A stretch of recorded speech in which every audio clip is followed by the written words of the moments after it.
So this evening we're going to consider the subject of Canada in Bible prophecy. And it is a subject that is, by all intents and purposes, quite fascinating in the sense that it is, of course, Canada's 150th birthday this year. So it's one that certainly is relevant to what is going on around us when we consider this is the nation in which most of us, I would say, live. I think pretty well all of us. I'm not actually a citizen of Canada. I'm a citizen of another country. But I've lived here for at least 35 years, and certainly it is a place that we are thankful to be in the sense of the freedoms that it gives to us, freedoms such as being able to meet together this evening and consider the subject together. Now, when we look at what is before us and we see the different things that the Bible has to say, it's important that we consider the events that are sort of laid out for us in the Bible and what is there for us in the sense of what it says. Because the Bible gives us a real clear picture of what is going to happen in the future. It's the Apostle Peter who writes in 2 Peter chapter 1 and verse 19 that we have a more sure word of prophecy, whereunto we're told that we do well that we take heed, as unto a light that shines in a dark place, until that day dawn and that day star rise in our hearts. Now, we live in many senses of the word in a dark place, as the Word of God has been somewhat removed in most of Western society, but we still have the word of prophecy that is there for us to assist us in understanding what is going on in the world around us. And it's a word that is there to give us guidance, especially when we consider what the prophet Amos has to say in chapter 3 and verse 7. Where we read, "Surely the Lord God will do nothing, but he reveals his secret to his servants the prophets." And he goes on to say, "The lion hath roared, who will not fear? The Lord God hath spoken, who can but prophesy. So there we have a fact that God reveals his secrets to his servants the prophets. And he tells them events that are going to happen before they actually take place. And this, of course, is made very clear for us in the prophet Isaiah, where he tells us, "Remember the former things of old, for I am God and there is none else. I am God and there is none like me," he says, "declaring the end from the beginning, and from ancient times the things that are not yet done, saying, my counsel shall stand, and I will do all my pleasure." And that's from Isaiah 46 in verses 9 to 10. So God says that he's going to tell us the end from the beginning. So before things take place, he's going to actually give us information about that. And of course, he's also going to bring about empires and remove empires, bring kings onto the scene, remove kings from the scene, as we read in Daniel chapter 4 in verse 17, where Daniel recounts to the king that the Most High rules in the kingdom of men, and he gives it to whomsoever he will, and sets up over it the basest of men. So whatever kingdom or dominion we live in, it's the Most High that rules over it, and he sets over it whosoever he wills, and sets up over it the basest of men. So when we look at Canada, and we look at the government that we're under, and sometimes we like to complain about different things that go on, we must understand that it is God who sets up the rulers, and they're there for a purpose. We might not always know it, we might not always see it, but quite often it's after the fact that these things become clear to us. So when we look at God and we look at the nations, he puts a challenge out there to the nations. He says to us, continuing on in Isaiah, he says in chapter 43 and verse 9, "Let the nations be gathered together, let the people be assembled. Who among them can declare this and show us former things? Let them bring forth their witnesses that they may be justified, or let them hear and say, it is truth." So that's God's challenge to the world around. He says, bring forth your witnesses. You tell me the things that are going to take place. And of course, the nations cannot do that. We get people who make a wild stab at it, such as Nostradamus and a few others who have some vague predictions about the future that you could take just about any way. But God's promises are very clear and laid out very, very succinctly. And one of those promises is, of course, about the return of the Jews to the land. If you just turn up Isaiah chapter 11, this figures heavily in the prophecies all the way through Isaiah, Jeremiah, Ezekiel, and into the minor prophets as well. In chapter 11 of Isaiah, he makes this statement. He says, "It shall come to pass," in verse 11, that the Lord shall set his hand a second time to recover the remnant of his people which shall be left from Assyria, from Egypt, from Pathros, from Cush, from Elam, from Shinar and Hamath, from the islands of the sea. And he shall set up an ensign for the nations, and shall assemble the outcasts of Israel, and gather together the dispersed of Judah from the four corners of the world. So God has clearly stated the things that he's about to do regarding the nation of Israel specifically. But again, as he said, I'm going to tell you former things. It's not only the fact that Israel would return to the land, but he also tells us how exactly this is going to take place. And in Jeremiah chapter 3 and verse 14, he says, "Turn, O backsliding children, saith the Lord, for I am married unto you, and I will take you one of a city, and two of a family, and I will bring you to Zion." So he talks about this partial restoration of the Jews back to the land, and that he's going to be the one who does this. He's going to bring the Jews back to the land of Zion, not all at once, but one of a city and two of a family. A gradual process that would take place over a period of time. Now, what's equally as fascinating is he also tells us how this is going to take place and who is going to be involved in this regathering of the nations. The Gentiles, basically, are going to be involved in this. And we read in the 60th chapter of Isaiah, and in verse 9, he tells us there who it is. He says, "Surely it's the isles that will wait for me, and the ships of Tarshish first, to bring thy sons from far, their silver, their gold with them, unto the name of the Lord thy God, and to the Holy One of Israel, because he hath glorified thee." And he tells us that it will be the sons of strangers that shall build thy walls, and their kings shall minister unto thee. For in my wrath I smote thee, but in my favor have I had mercy upon thee.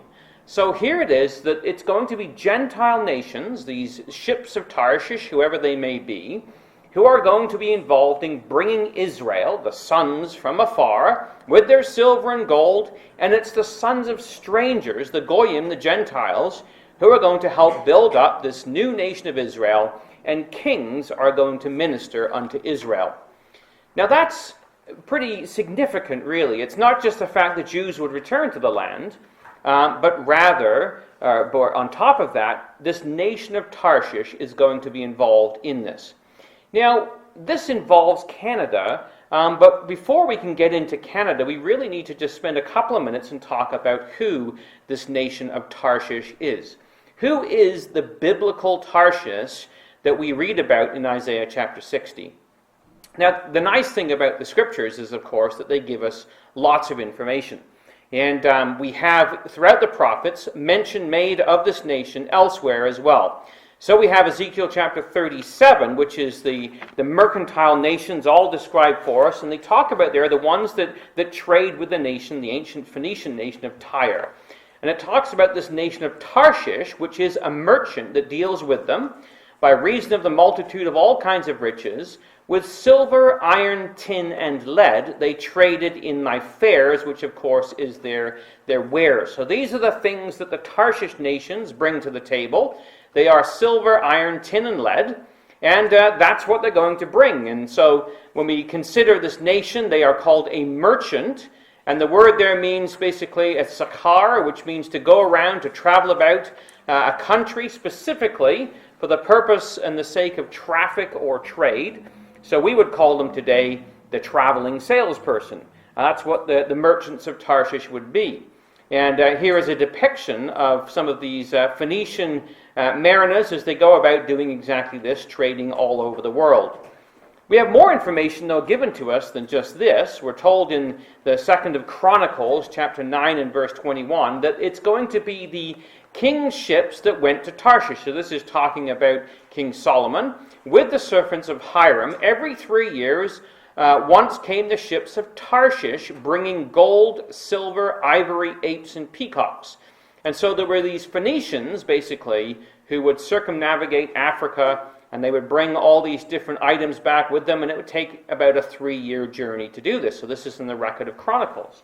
So when we look at Tarshish, it's a nation that trades in tin and lead and all these other things, but also silver, ivory, gold, apes, and peacocks.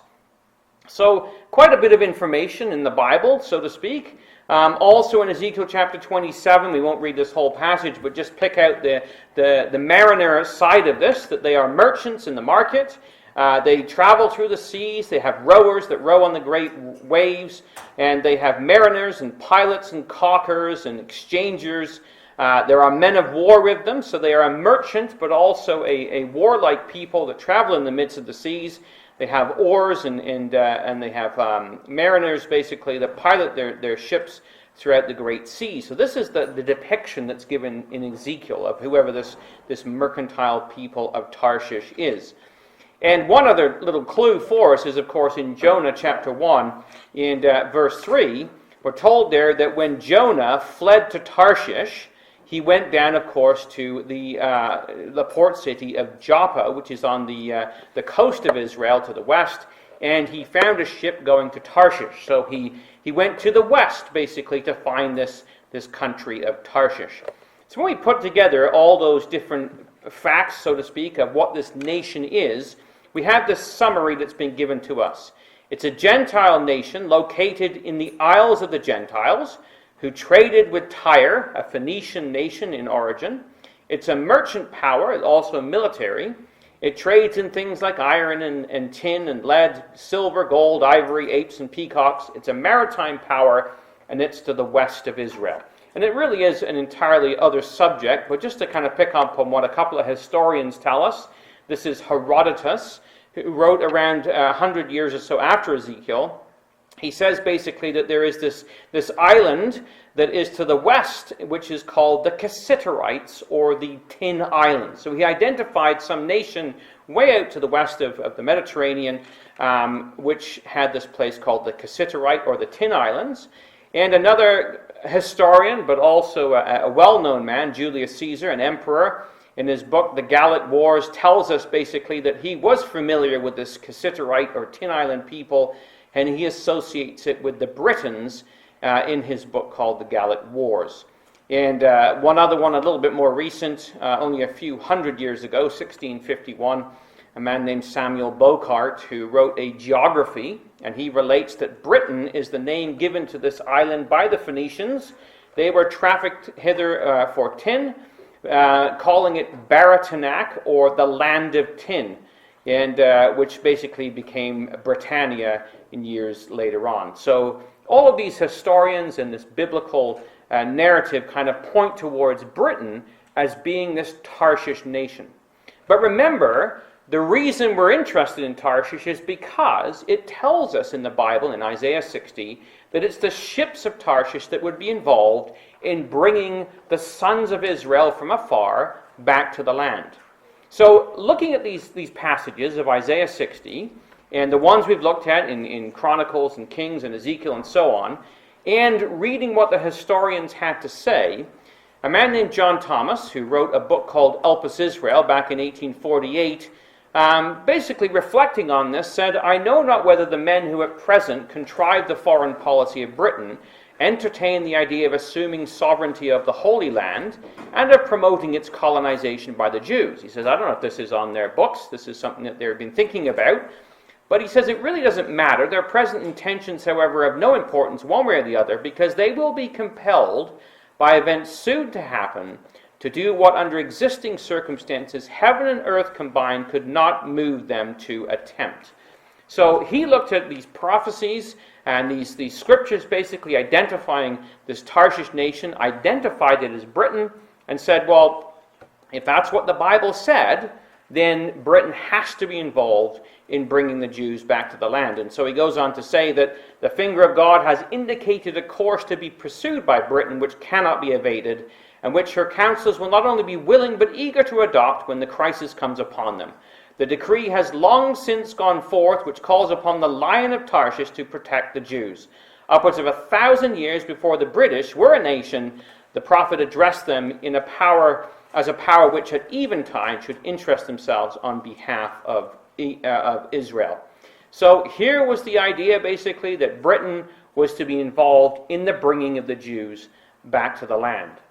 But just as a quick aside, there was a couple of other nations that were mentioned, Sheba and Dedan, in Ezekiel chapter 38 and verse 13 that we're going to look at shortly.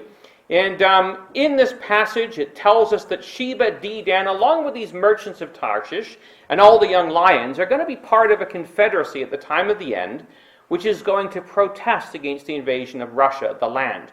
And they're going to say, have you come to Russia and to the forces associated with it? Have you gathered your company to take a prey, to carry away silver and gold, to take away cattle and goods, and to take a great spoil? Now, what's interesting about Sheba and Dedan, if we look at them again, biblically, they are identified for us. It's Genesis chapter 25 that identify both Sheba and Dedan as being descendants of Abraham by his wife Keturah, who basically, we are told later on, would inhabit the area of Saudi Arabia. In fact, we're told in Isaiah chapter 21 and verse 13 that it's in Arabia that they would lodge these traveling companies of the Dedanim, or the Dedanites, basically. This is where they would be located. So Dedan is located in the area of Arabia. And elsewhere, of course, we read in Ezekiel chapter 27, the same chapter dealing with merchants, that Dedan would be a merchant in clothes for chariots. Arabia is identified there. The merchants of Sheba are there trading in spices and all precious stones of gold. And of course, we know that the queen of Sheba came to visit the king Solomon, and she brought with her many precious spices. And it's just a historical fact at this point that in Sheba, or in Yemen, the ancient ruins of Sheba have been located, ancient irrigation dams for spice production, and different temples. This is the Temple of the Moon that date back to that time. So just kind of pulling those pieces together, in the area of the Middle East, this is just an ancient map from the Turkish Empire times, we're basically given the idea that in Arabia would be both the nations of Sheba and Dedan, and these of course would be involved with these merchants of Tarshish. So we're talking about a power in the south, that part of which, the Tarshish power, would be involved in bringing the Jews back to the land, and of course other areas of it would be involved in this latter-day protest against the great king of the north. So you're probably wondering at this point in time, well, what's all this got to do with Canada? And of course, we have this great nation that we live in. If you know anything of the history of it, it wasn't always part of the British Empire. Long ago, of course, it was inhabited by the different tribes of the first Americans, as they would call them. But then the French came along, and it was King Louis XIV of France, basically, who would proclaim Canada as a province of the Kingdom of France in 1663. Now, this is the same guy, incidentally, who was the one who persecuted the Huguenots, who revoked the Edict of Nantes and brought great tribulation on Protestant Huguenots in Europe. And it was under his laws that only Roman Catholics would be allowed to inhabit the colony, the French colony in what would be today Quebec. And in fact, the first records of any Jews living in Canada are members of the British Army from the French Indian War around basically the 1750s. And it was in 1759 that one of the officers, a guy named Samuel Jacobs, is recorded as the first Jewish resident of Quebec, and consequently he would have been the first Canadian Jew. So before Britain took over, it was ruled by France, and at that point in time there wasn't exactly a happy connection between the Jewish people and the people of the book. But of course those would change, and today when we look at Canada, contrary to Louis' designs, Canada boasts a population of Jewish people of around 310,000 in 2010, that is, the bulk of which live exactly in this province in Ontario. So it's about 174,000 Jews live in the area of Ontario. But what has all this, again, got to do with prophecy? That's kind of a little bit on Canada's background. It began as a French sort of colony and then was taken over by the British. But what we find about is we go back to Ezekiel and to that chapter 38 and verse 13, that when we read about Sheba and Dedan, which is the area of Arabia, with these merchants of Tarshish, which we've identified as Britain, there are these young lions which are seen with them, which are going to make this protest in the latter days against this Gogian host that's going to come down that we'll look at later on. But when you look at this idea of a young lion, and you say, well, what exactly does that mean? Well, if you look at a young lion, the word actually in Strong's is 3715. It's the word kafir, and it has the concept, basically, Gesenius tells us, of a young lion who's already weaned and has begun to go out and hunt by himself. So that's what the meaning of the word young lion is. And it comes up in Ezekiel chapter 39, verses 2 to 3, chapter 19, verses 2 to 3.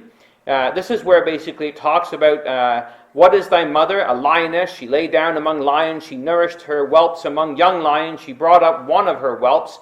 It became a young lion, and it learned to catch the prey. It devoured men. Now, the context is a little bit different as to what it's talking about, but the use of the word is what we're really looking at here, is that this young lion is one that actually would go out and it would catch prey all by itself. It's the same word used, incidentally, in Judges of Samson, when he went out and caught a young lion, and also in Psalm 17, verse 19. So this is a young lion who has left the lair, so to speak, left the den, and he's gone out independently and now hunts by himself. So he's no longer under his mother's care. He's not a pup anymore, or a little cub that's going to need its mother to help provide for it, or hunt for it even. It's independent, and it's gone out all by its lonesome. Now, it's interesting when you consider Britain as sort of the Tarshish power that has associated with it these young lions. They are nations, basically, that are now independent of it, using the use of this word here. And so this is a Canadian postage stamp from 1898, and it tells us there, we hold a vaster empire than has been. And of course, it used to be the saying that the sun never sets on the British Empire, because as it was setting on the empire in Britain, it was rising on it in Australia or Canada or into Asia, Africa, India, all across these areas the British Empire was involved. And so it was basically this massive empire that spread right the way around the world. However, the use of the word kafir would tell us that it wouldn't remain that way. It would become an association of independent nations that are still tied together, but that basically are separated by this sort of spirit of independence. And so that's what we read about, not just in Ezekiel, but also, incidentally, if you just come to Luke. If you come up to Luke chapter 21, there's a little passage here that the Lord talks about Israel in the latter days. And he talks about this parable of the fig tree. But he doesn't just talk about the fig tree. He says there's other trees to consider as well. So Luke 21, verse 29, he says, behold, a fig tree and all the trees. He says, when they now shoot forth, you see and know of your own selves that summer is now nigh at hand. So likewise ye, when you see these things come to pass, know ye that the kingdom of God is nigh at hand. And of course, we usually look at this passage in reference to Israel, the fig tree. When it shoots nigh once again, then the kingdom of God would be nigh at hand. But notice there that he doesn't just talk about the fig tree. There is also all the trees. There are other nations that would be independent, that would shoot forth. And it's interesting, we have at home this great long wall chart. It's about 16 panels long, and you can just kind of see it here. And this is giving you an idea of the nations, basically, as they are likened here. And you can see that, like in the beginning of time here, going back to the time of Queen Victoria, there were some nations, but then all of a sudden you have this explosion of many nations that come out of the few of the major, mostly European nations at the time and their different empires, following largely the Napoleonic Revolution. Well, just to kind of expand on this, if we look at the top here, we see there's Queen Victoria. We notice at the very top that the French Revolution, America actually broke out before the French Revolution, which is an interesting story in itself that we looked at a few weeks ago when Brother John spoke to us about that. But we also have here other nations that would have their independence: New Zealand, Canada, and Australia, South Africa, Ireland, and later on India. And so all these nations would basically gain their independence over a period of time from this mother lion, so to speak, of this great Tarshish power. And hence Canada's birthday that's being celebrated this year. It's 150 years from 1867 to 2017. So it gained its independence 150 years ago from the British Crown as an independent nation. It's been a process over a period of time, just like a young lion doesn't just leave the nest or the den all at once. It's a process that takes place, and that has been the way with Canada. In fact, we were in Charlottetown in Prince Edward Island, the place basically of Confederation, and this is the building where it all took place a few years back. And this is where the founding fathers of Canada came together, and they had this Act of Union, the British North America Act, and its follow-ons from there, where they basically had their first constitution. And you can go there today, and there's a great big painting on the wall, and you can see them celebrating their independence at this great gala ball. And you'll notice there, you probably make out John A. Macdonald that features on some of our money and whatnot. And this is the place where Canada achieved its, if you want to call it, young lion status. This is the room that is seen in many of the paintings. And we were there. It was a fairly long while ago, as you can tell by the age of my children there. But this is where this whole sort of scenario went down, and where Canada basically obtained its independence. And it's interesting that many of the nations, basically, of the empire gained their independence in around this time, and basically leading on from there. There's a map of the Commonwealth, so to speak. And you can see at one point in time, you've even got America involved in this as well. And so it was in 1776 that the Americans basically gained their independence, followed by Canada in 1867. And there's sometimes a bit of a debate as to who went first in the rest of these. But New Zealand in 1907, Australia in 1901, New Zealand 1907, South Africa 1910, Egypt was another area that they relinquished in 1922, and India in 1947. So a lot of these nations were involved in the Commonwealth and broke free at different points in time. And of course, there's many others, Ireland and others, basically a lot of the Caribbean nations that have separated since, Indonesia and some of those nations in that area as well. So interestingly though, Britain, as sort of the mother lion, and Canada have maintained this relationship, and the identity of Britain and Australia and New Zealand and others as the young lion is probably made very clear when you go to Trafalgar Square, and there's Lord Nelson, who fought against the French, and you have Canada's young lions basically depicted in the square. The great big lion itself there, a World War II medal with the lion going out to fight, the lion on the heraldic shield of Canada, all these things that kind of tie it together with the symbology that's there for us in Ezekiel and the picture that's given to us throughout the story of the Bible. It's interesting though, World War I is probably one of the places where it's the most commonly seen. When the British put out that famous poster of the Empire Needs Men, and answering the call, we've got Australia, Canada, India, New Zealand, helped by the young lions. The old lion defends his foes.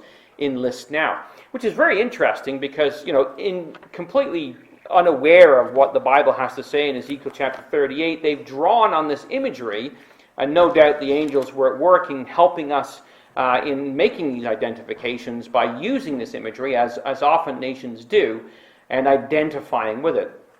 But it doesn't stop there, of course. This is Canada's ensign, the original flag of Canada, before 1960s, and notice, of course, that it has the Union Jack on it. So obviously a connection to Britain, And here is another poster or two from World War I, and you can see Canada out front, marching here along with his compatriots, and you can see the Indians and Africans back there, and other nations basically that are joining in, the Anzacs, the New Zealanders, and the Australians, as they go together to defend the Commonwealth. And the poster to the side linking basically Great Britain with New Zealand, Australia, Canada, Newfoundland, South Africa, all of them tied together because, of course, originally Newfoundland was separate from Canada until the 1940s. So the call was for young men to go out and join this great war effort against Germany. But it wasn't just young men. There was also young women as well. And you can see here the Canadian Red Cross Society recruiting its young women to go out and work as nurses in this time of great conflict. So interesting to see basically how this whole situation rolled out. But another subject, but one that sort of, while we're just considering this, is worthwhile thinking about, is that when this great call to join the empire went out, the Military Service Act from Canada, and this is a poster from Canada, required every unmarried man of military age, not exempted or exempted under the Act, could choose one of two courses. Either he was to enlist at once, or he could attest under the group system. And of course, if he didn't enlist, then he was deemed to have enlisted. If he didn't go for exemption, then he was basically said to have been enlisted. So it's interesting that, the deadline is tomorrow, Thursday, March the 2nd, that you have to have your exemption in by. And if you didn't attest it, then you were automatically enrolled in the armed forces. And that's just something to think about when we consider the day and age in which we live. Should there be a war, it's not a question of sitting it out. You had to make a choice. Either you're in the army, or you have to go to court and attest your conscientious objector status. There was no sort of sitting on the fence and waiting in between. So it's well worth thinking about where we are in our own lives. Should anything happen again, no doubt a similar situation would be faced, although with feminism today, it wouldn't just be the young men fighting on the front lines, it would be the young women as well. And the ages basically began at sort of that 18 to 40, but of course, as the war rolled on, the ages became older and older. So this is just an aside, another subject altogether. But interesting that Canada actually played a large role in World War I, and sometimes there's a little bit of history that has passed by. Here's another recruiting poster, a Canadian recruiting poster, but you'll notice that it's not written in English. It's actually written in Hebrew, because this is a recruitment poster for the Canadian Jewish Legion. And they went and they trained in Canada in a place called Fort Edward in Windsor, Nova Scotia. And this whole battalion, or 3 or 4 battalions I think it was, would all pull together, or 3 or 4 of these groups would pull together into this Jewish Legion. And you might think it's kind of, this small little group of Jews come to Canada to do some training. What's the significance in that? Well, here they are. You can see the fort in the background up on the hill there from the postcard that we just looked at. And here are the Jewish soldiers. And one of them, incidentally, wrote a letter. This is him there. His name is David Green. He says, "In Windsor, one of the great dreams of my life, to serve as a Jewish soldier in a Jewish unit to fight for the liberation of the land of Israel, as we always called Palestine, became a reality. I will never forget Windsor, where I received my first training as a soldier and where I became a corporal." Now, you might not recognize David Green, but his name later on in life was David Ben-Gurion. He was the first Prime Minister of Israel, who came to Canada and trained with a whole bunch of other Jews in this Jewish Legion, and then went to the land of Israel, as they called it, Palestine as the other nations called it, to fight for liberation of this land. So Canada was very much involved in this whole situation. But we want to just switch gears for a moment and come back to the prophecies regarding what's to happen in the latter days, because that's what God had told us he would do, tell us the end from the beginning. So come, if you would, to Daniel, chapter 11. In Daniel chapter 11 and Ezekiel chapter 38 are the two prophecies we're going to look at tonight. Spend a little bit of time in each. And it's really a story about a king of the north and the king of the south that we read about in Daniel chapter 11 and at verse 40. Now, this isn't the American Civil War where we have north and south. This is north and south in relation to the land of Israel. And so we read in Daniel chapter 11, verse 40, "At the time of the end shall the king of the south push at somebody called him," and that him is the Turkish Empire, which was resident in the land at the time of the end, basically, that the writer is here talking about. So Daniel basically sees the targeting by this group called the King of the South against this group that is the him, and later on we talk about the King of the North.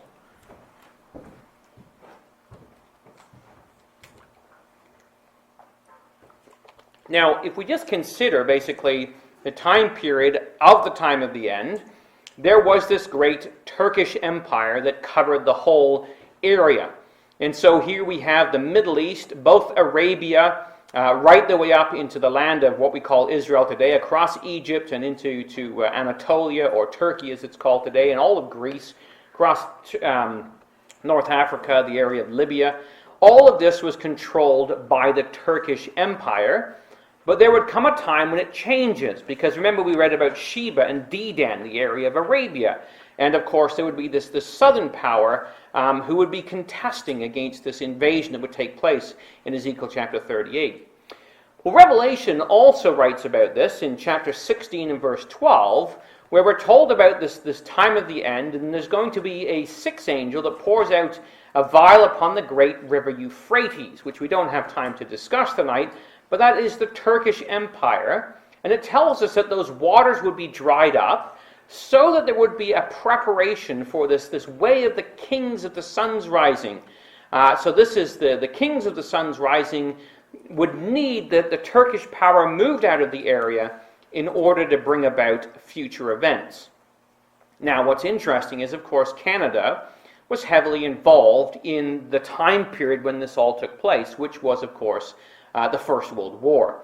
Canada would have a large role in it. Here is a Canadian soldier wearing his kilt at all and his little notable hat.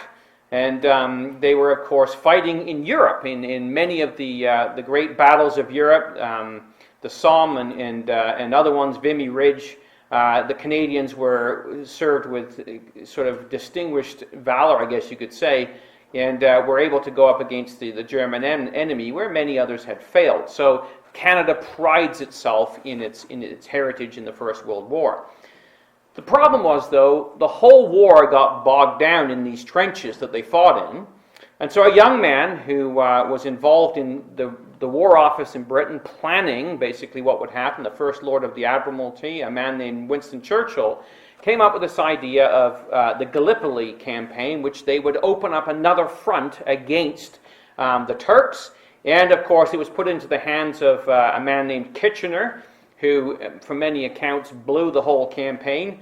But really, you can't blame Kitchener or Churchill for the failure in the area of Gallipoli, which was Turkey, because it wasn't in God's plan. It was a disaster. Some 30,000 soldiers would die in this campaign.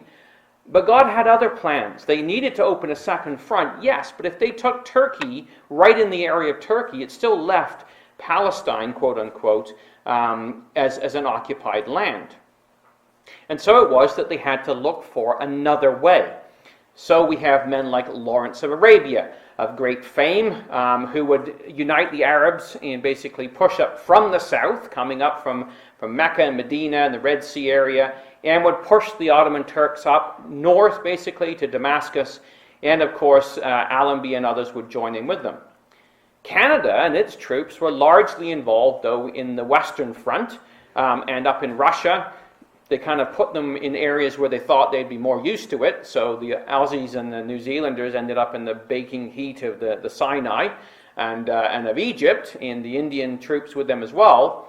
Mostly Canada was involved in fighting in Russia and on the Western Front.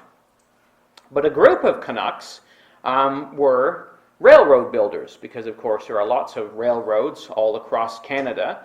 So they became involved in the light rail contingent that went to the Middle East to help to build railroads all through the area that would basically attribute to the war effort there, so they could move machinery much quicker into the area that was needed. So Allenby basically would conscript these men to go work with him, or to bring them along in this campaign in the area of the Middle East. So mostly it would have been the New Zealanders, the Anzacs, and the Indians under British command, but Canada was also involved in this as well. And of course we know the story that it would be in 1917, as they were making a move towards Jerusalem, that General Allenby would be moving up that area. But we have, of course, Balfour and the famous Balfour Declaration, 1917, so over 100 plus years ago, and they would make this homeland for the Jewish people in Palestine. And it was the result of the effort of all these nations that were involved with the merchants of Tarshish and all the young lions thereof that this would take place. And Allenby, of course, would march into Jerusalem about a month later in December 1917, fulfilling basically what had been written about in Revelation 16, the drying up of the river Euphrates. And it would change the face of the Middle East. That Ottoman Empire would see the Brits first move into the area of Egypt and push the Ottomans out of there, then into the area of Sinai in the campaigns of Allenby and others. They came up from the Mesopotamia, literally drying up the river Euphrates, up the Euphrates River and the Tigris. They got kind of bogged down there as well, so they had to then come up from the south, and they came up basically through the area of Palestine. They took out Medina, Mecca, the Arabian Peninsula, what we know as Jordan today, and eventually all the areas to the north was overrun by the joint Allied powers. So between 1915 and 1919, Britain conquered all this area of the Middle East, pushing the Turks, the Euphratean power, out of the area, and of course creating in its wake, in a few years, many more independent nations. Very interesting that, we talked about Canada and the nations that were involved up in the top there, the independence that would come from that, but it would be also paralleled down in the Middle East, where you had all these independent nations that would come out of the Ottoman Empire, the different ones that basically would split out after this fact as well. So remember the Lord's words, consider the fig tree and all the trees. So out of this, following the British and the French dividing the Middle East up amongst themselves, you would have Egypt would achieve its independence in 1922, and then we would have basically following that Iraq in 1932, Syria 1936, Lebanon 1943, Jordan 1946, and then of course most significantly following this would be Israel in 1948. So involved in all of this is basically the hand of God and the angels in using nations like Canada and Britain and Australia and New Zealand in clearing the Middle East of this Ottoman Turk power, and then clearing out of the Middle East, so to speak, and allowing basically these nations to become independent. And again, Canada had a very heavy role in this as well. The United Nations Special Committee on Palestine was basically heavily influenced by the Canadians. In fact, there's a book out on this whole story that I'm just in the process of reading right now. But Canada was represented at the United Nations Special Committee on Palestine by two men, a man named Ivan Rand and another one named Leon Mayrand as an alternate. And it's interesting when you read the history, because at first Ben-Gurion and the other people like, what was his name, Abba Eban, were very skeptical about these Canadians and their stand on what would be the land of Palestine and what was going to happen to it. But of course, typical to Canadian nature, they joined the commission, and you can see them there as they travel to the Middle East, boarding the plane and heading over there. And when they saw the conditions of the refugees, both in Europe and in the land of quote-unquote Palestine at the time, they witnessed the Haganah ship, Exodus, come in and so on and so forth. that basically their hearts went out to them, as we see even today amongst the Canadians when it comes to Syria and other nations, and they basically reasoned that it would be anything but barbaric not to, just one second, not to involve Israel or the Jews in having a piece of Palestine and having it partitioned so that they could be involved in it. And so it was that the plan for partition went to the United Nations in 1947. 33 nations voted in favor. Canada was one of them, actually against the wishes of Great Britain, who wanted all the colonies to abstain. And Canada granted de facto recognition of Israel in 1948 in December, and Israel's first consul general was appointed in 1948.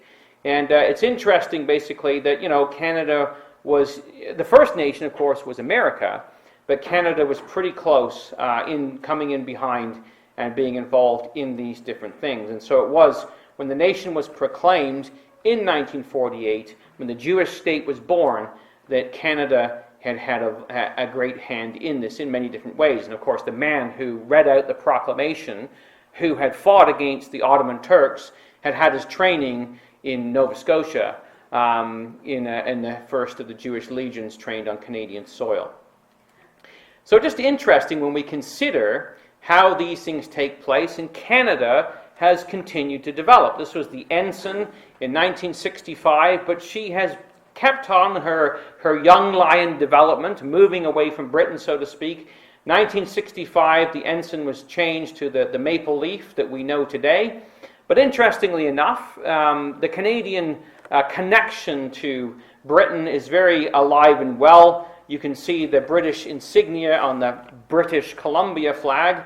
It's there with the Alberta flag. Saskatchewan has the lion. Manitoba, the ensign as well as Ontario, the province we live in, does. And then, of course, Prince Edward Island, New Brunswick, and Nova Scotia all carry the British lion on them as well, as part of their insignia. And so it was things would move ahead. 1982, which was actually the year after we moved to Canada, that basically you would have the arrival of the Queen in Canada, who would sign the papers basically for Canada to achieve basically its independence completely from Britain, in that they didn't have to have laws now, or changes to the Constitution, I should say, go back to Britain for royal assent. So when the Queen came and signed these things over, that was the end of the monarch's power, so to speak, over the Canadian government to change its own constitution. It had been independent since 1867, but with the signing of this document, it now gained a new level of independence, and of course Canada has sort of moved on from there. Has retained, though, of course, if you look on the back of any of your coins, the Queen as its head of state. Now, Canada has had ups and downs when it comes to the nation of Israel. Probably one of its greatest ups was under this man, Stephen Harper, who was probably the best friend of Israel Canada has produced as far as world leaders go. And when he went to Israel, as we've talked about in different classes, he was certainly greeted there with great sort of fervor, and his comments were very, very close to Israel. Of course, no politician lasts forever. The Most High does rule in the kingdoms of men and brings about other people. So now we have a new prime minister, this man, Trudeau, who is the son of Pierre Elliott Trudeau, who signed the agreement with the Queen. He's the new kid in town. And only time will tell how things go with Justin Trudeau. But what's interesting is what the news has been reporting about his policies regarding Israel. When he came on board, he had a foreign minister named Stéphane Dedan. However, the opposition party, the NDP, has been most upset with Trudeau. This is an article written in sort of criticism of Trudeau, saying that basically Trudeau has continued Harper's policies on Israel. And this was December of 2016. He says the government's policy towards Israel and Palestine, as articulated by the Governor-General's visit, just happens to be identical with the old government's policy. Canada may be back in the Middle East, but it's Stephen Harper's Canada that is back, says this article in the Globe and Mail. So the NDP not very happy with the policies that Trudeau has put in place so far. Interestingly, too, that there have been calls for Canada to end its double standard that basically has been put in place regarding Israeli settlements, calling them illegal. And this writer, this is just January of 2017, the 31st, just a month ago, he says, the time has come for Canada to change our position to align with Canadian basic values, equally important with international law. And he goes through this great legal argument, but basically says that Canada cannot deny the idea of Jews living in the area of the West Bank and around Jerusalem, based on the fact that this land was taken as a result of Arab aggression, and Canada has recognized other areas throughout the world under the same pretense. So basically, it's a hypocrite, is what the writer says, and it's time for Canada to own up to this. Very recently, Trudeau shuffled his cabinet, and Stéphane Dion, who was a French minister, was basically tossed out as being foreign minister because he ruffled the feathers of many in Israel. And he was replaced with this woman, Chrystia Freeland, who basically is now the new foreign minister. And it was about 3 days before he was supposed to go to Israel for a visit. And we're told that during his tenure, Dion made numerous statements that were ill received in Israel, such as that Canada would strive for a more balanced policy regarding the Middle East, including active outreach in the Arab world. Israel is a friend and it is an ally, but for us, it is to be an effective ally, we need also to strengthen our relationship with our legitimate partners in the region, is what he had said. Kind of similar to Obama's stand when he came to power. And after that, and some of the other things that he had to say about Israel, Stéphane Dion was removed from the cabinet and this other lady was put in place. So it remains to be seen what Canada will do with regards to Israel, save and except that we already know the end game. And that is given to us in Daniel chapter 11 and in Ezekiel. We read about at the time of the end, the king of the south would push at him, right? This is that moving of the Turkish power. But that would invoke a response from somebody called the king of the north, who would come against him, that's Turkey again, like a whirlwind with chariots and horsemen and with many ships. But he wouldn't stop there. He would enter in and pass over. And he would overflow into other countries. And so what we find is that these other countries, as he keeps going, would include something called the glorious land, which of course is the land of Israel. And many countries would be overthrown. And it goes on to say that there would be this group that would escape out of his hand, even Edom and Moab and the chief of the children of Ammon. And of course we know those nations to be basically the geographical area of what is today the nation of Jordan.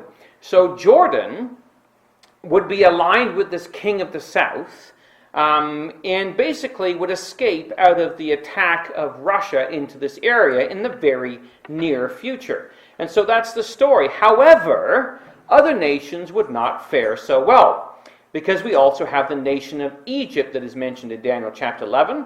He will stretch forth his hand also upon the countries, and the land of Egypt shall not escape, but he shall have power over the treasures of gold and silver, and over the precious things of Egypt. And other nations will be aligned with him. The Libyans and Ethiopians shall be at his steps, or shall march in stride with him, as the word in the, or the phrasing in the Hebrew would give us an idea of. So that's the picture that Daniel gives us. He's going to go marching into the land of Egypt, but in this whole process, as we keep reading in Daniel, he's going to be upset in his campaign, because there will be tidings out of the east and of the north that are going to trouble him. And we're told there that he's going to go forth with a great fury to destroy and utterly to make away many. He shall plant the tabernacles of his palace between the seas in the glorious holy mountain. So he's going to come into the area of the Middle East, to Mount Zion, and that's where he's ultimately going to plant the tabernacles of his palace. But the end of the story is, of course, pretty clear. That is that he shall come to his end, and that none shall help him. So all those nations that are assembled with him are going to be obliterated by this power that's going to come into the Middle East. And of course, when you align that with Daniel chapter 2 and others, we recognize that that power is the power of the Lord Jesus Christ as the kingdom of God is established upon the earth. Now, tie that in with what we read elsewhere.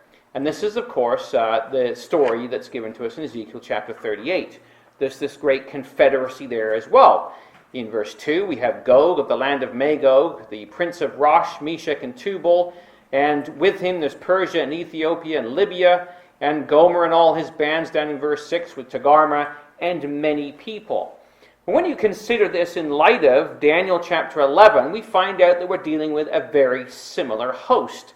There's the map of the whole area that's involved, and we have all those, the great Mediterranean Sea, the Black Sea up there in closer to Russia, and we have the nations that are outlined for us. We have Gog, who's of the land of Magog, which is that area of Central Europe that we used to know as the Warsaw Pact area, between the River Don and the River Danube, Poland and Eastern Germany and those different countries. Allied with it is Rosh, Meshech, and Tubal, but they're not alone. There's others with them as well. There's Persia and Ethiopia and Libya with them, Persia being, of course, Iran, just like Daniel talked about, Ethiopia and Libya being aligned with them. And then other nations such as Gomer and all his bands, and the Gomeric tribes, of course, went from the area of Gaul or Galatia and crossed basically the area of Europe and ended up in the area of France and Germany, and of course Togarmah being with them. And many other nations as well, as we read different prophecies, Assyria, Greece, and Rome, as we tie in Daniel chapter 2 and others, that would all be involved in this great confederation that's going to come against Israel. And specifically, what they're talking about is the mountains of Israel. As we read about them, in Ezekiel chapter 38, verse 8, after many days they are going to visit the land of Israel. They're going to be visited, come into the land of Israel, the land that is brought back from the sword, that is gathered out of many people, specifically against the mountains of Israel, which have always been waste, but is brought forth out of the nations, and they shall dwell safely, all of them. What's very interesting is that one of the conservative MPs who is running for the leadership of the Conservative Party, just in this last couple of weeks, basically made the same statement as, I was going to say George Bush, but it's not George Bush, it's Donald Trump, that basically if he gets in, Canada will move its capital, or not its capital, its embassy from Tel Aviv to Jerusalem, and recognize Jerusalem and the West Bank. So a very interesting situation that is developing there as well. And of course they come to spoil the land, as we read of in Ezekiel 38, the one we looked at in verse 12. They come to take a spoil and a prey, and to turn their land upon the desolate places that are inhabited, and upon the people that are gathered out of the nations that dwell in this middle area of the land, which is the area of great contest today. That's the picture that the Bible gives us. And of course, the nations that protest us, as we've been talking about, is those ones of Sheba and Dedan, the merchants of Tarshish, and all the young lions thereof. So we have Arabia, and Daniel added in the picture of Jordan, Edom, Moab, and Ammon being delivered, with the merchants of Tarshish, which would be the British power, with its young lions, which includes America, Canada, New Zealand, and Australia, and you could add South Africa and India and others to that as well. They protest at this point in time against this great invasion that has taken place. So as we look at that, we see basically a picture that has been developing of these northern nations that we looked at, along with Libya and Ethiopia, who are contested by Sheba and Dedan and these merchants of Tarshish and the young lion nations that are all in this area of the south, of which Canada is a part. So as we see things roll forward from here, we can expect to see that Canada is going to take more of a role in the Middle East area that is going to be friendly to Israel. Now, that doesn't mean that's going to be immediate, because if you look at the last 8 years of America's relationship to Israel, we've certainly seen a very unfriendly president. That has changed in the person of Donald Trump, and that may be the case in Trudeau, and it may take a change of government to see that come about as well. But God works over a period of time. This is the end game as it is given to us. And of course, it doesn't really matter what the present government's plan is, because as Thomas wrote years ago with regards to Britain, he didn't know what their plan was as entertaining the idea of assuming sovereignty of the Holy Land and promoting its colonization by the Jews. So I don't know if this is on their books right now, this is in their plan, their red book, or their platform. He says it doesn't really matter, because the finger of God has indicated a course that this nation is going to take. Britain specifically, the finger of God has indicated the course to be pursued by Britain, which cannot be evaded. And of course, not just the Lion of Tarshish, but also her young lions will be involved in forming this protectorate of the Jewish people. So looking back into history, as we see the hand of God has dictated who these nations are, but also basically in the future they will be involved in the Middle East area. They will involve themselves in world politics. They will involve themselves in military intervention in this area, which, as we talked about, is something for us to consider. Because those of us who live in this country, quite often the Americans joke about Canada and its army and this and that and the other, and we can fit our entire navy, including all the land personnel, on one aircraft carrier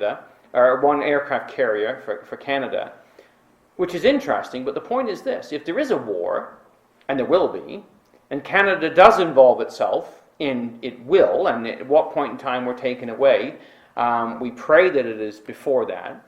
The only way that Canada can be significantly involved in this is through conscription, is through basically enacting the conscription laws that it did in times gone by, as we saw them up there, which means everybody from the ages of 18 to 40 who's unmarried, and if you look at the United States Army, you don't have to be unmarried, is basically conscripted to go to war, male or female these days. So it certainly is something for us to think about and where we stand on this type of situation. But as far as Canada goes, its future role has been laid out by the Scriptures.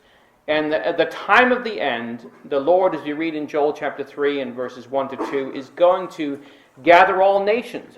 When is this going to happen? He says, when I bring again the captivity of Judah and Jerusalem. And Jerusalem has been all over the news because, of course, it is the area where America is going to move its embassy to at some point in time. It's the capital of Israel, although the nations don't want to believe that.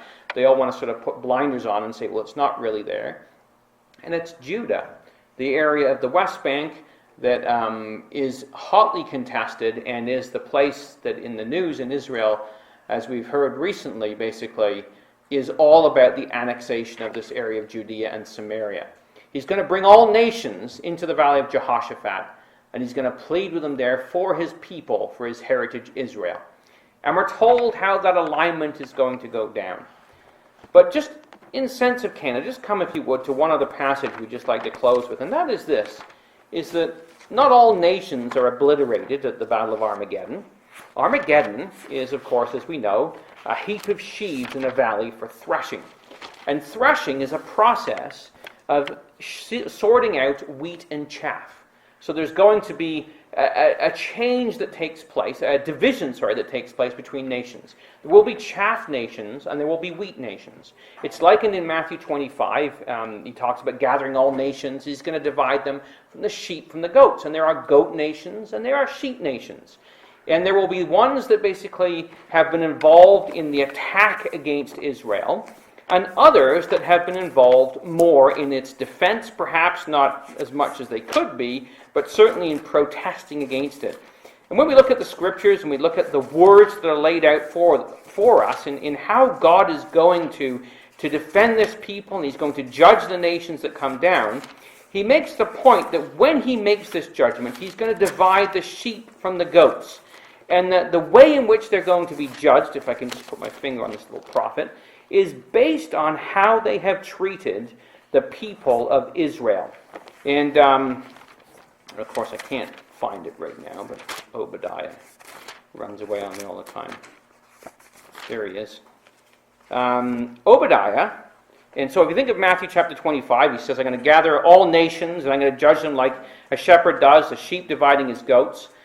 The basis on which they are judged in Matthew 25 is, as you have done to the least of these, my brethren. Now, of course, we know that the principles there are universal. They apply to how we treat one another, but it specifically is regarding how they have treated Israel. And if you look at Obadiah, in verse 15, we're told the basis on which nations will be judged. It says, For the day of Yahweh is near upon all the nations. As thou hast done, it shall be done to thee. Thy reward shall return upon thine own head. So how nations have treated the nation of Israel is how they're going to be judged. Should we be surprised at that? Absolutely not. In Genesis we read, I will bless them that bless thee and curse them that curse thee, right in Genesis chapter 12. And so it is, there will be nations that go into the kingdom age, Gentile nations that exist, and Gentile nations that don't. And in Psalm 72, we read of some of the nations that go in. We read there in verse 1, give the king thy judgments, O God, and righteousness to the king's son. So this is talking about the Lord Jesus Christ. He will be established on his throne in Jerusalem. And we read there about kings of Tarshish and of the isles shall bring presents. The kings of Sheba and Sheba shall offer gifts. All kings will fall down before him, and all nations shall serve him. So we believe, of course, that Canada will bow its knee, will bow the knee to the Lord Jesus Christ in that day, as this prophecy tells us, because those nations of Tarshish will bring their presents, and those of the isles, and also Sheba and Sheba, the area of Arabia, and they will fall down before him, and they will serve him. And they will go on into the kingdom age, and will be ruled over by the saints, and as they have done, it will be done to them. But the nations who do not such, and who come against Jerusalem to battle, will be destroyed as the chaff is burned up. So that is our look at Canada and Bible prophecy, and there's plenty of other areas we could go with this. Suffice it to say that the hand of God has been involved with this nation throughout history in bringing it into his use and into his service as the Most High rules in the kingdom of men, and have used this nation and will continue to do so in the future. And we can thank our God that we have the privilege of living in a country like this that allows us the freedom to meet in the way that we do and to worship our God in the way that we do. And we should use that privilege to its utmost advantage to take the time to speak to those around us the word of truth while we have the opportunity.